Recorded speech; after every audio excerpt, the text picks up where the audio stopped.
We're going to talk about 4 things we should do before we go to the doctors or when we go to the doctors. The first thing is to write down all of your questions a couple of days before the doctor's appointment. A lot of times when we get to the doctor's appointment, he'll say, "Do you have any other questions?" And you'll forget. You'll be like, "No, everything's great."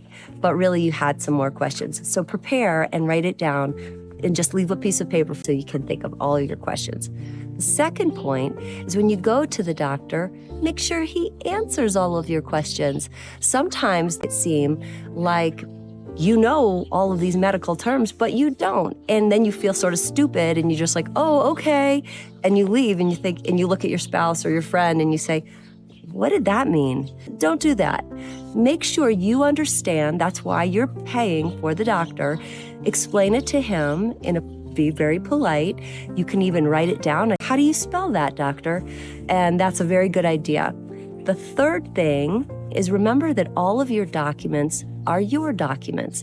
The doctor's notes, your MRIs, scans, your tests, those are yours. Under the federal law, you are allowed to have your own documents.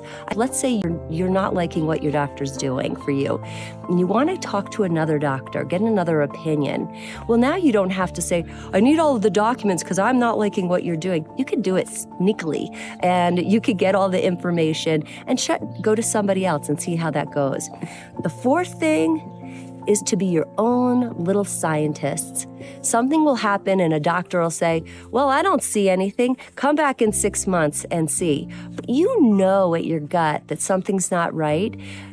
Trust that. Pay attention. Be a scientist. Say, "Geez, I notice this always happens when it rains," or "I always notice this first thing in the morning." Pay attention to yourself. Try these 4 things, and I hope it helps you. Thanks.